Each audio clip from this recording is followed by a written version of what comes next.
L'année commence sous la neige pour l'Ariège. Qu'est-ce que vous attendez de cette année et qu'est-ce qui s'annonce pour 2013 et qu'est-ce que vous souhaitez aux Ariégeois pour cette nouvelle année qui commence?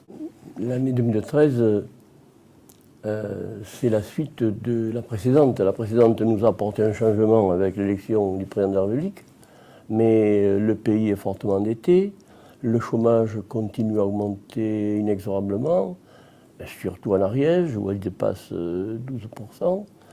Et donc c'est quand même une année difficile. Nous voyons s'accroître, s'aggraver après le chômage, la précarité. Cependant, le département fait preuve de volontarisme puisque le budget du département augmente en investissement de près de 10% parce que nous voulons faire des investissements importants sur les routes, le désenclavement du Couserans, commencer l'étude du désenclavement du Pays d'Olme par la déviation de la Bastille de Bousignac, c'est-à-dire des crédits importants pour faire travailler les entreprises.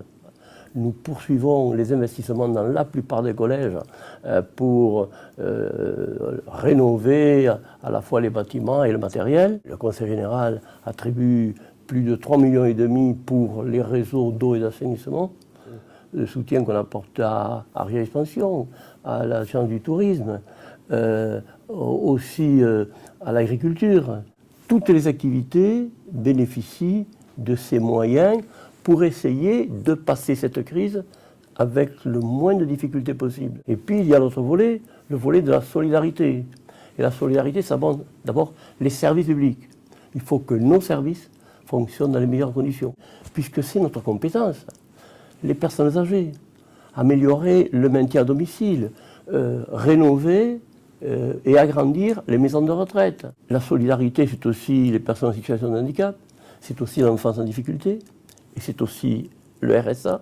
Et puis des décisions importantes pour l'avenir, avec le schéma de très haut débit. Réfléchir aussi à une bonne couverture de l'ensemble du territoire pour les services de santé, pour les services d'accueil aux personnes âgées. C'est pourquoi nous espérons avoir un schéma pour l'ensemble des départements pour répondre à toutes les demandes. Il y a des lois de la décentralisation qui vont certainement renforcer encore les compétences du département. C'est une année qui va avoir nécessité beaucoup d'implications, beaucoup d'interventions. Nous allons, dans les 15 jours qui viennent, faire 2 interventions, l'une à la présidence de la République, l'autre auprès du Premier ministre pour la route, la grande route nationale qui devrait désenclaver l'Ariège, qui devrait permettre la fin de l'aviation à ce terme.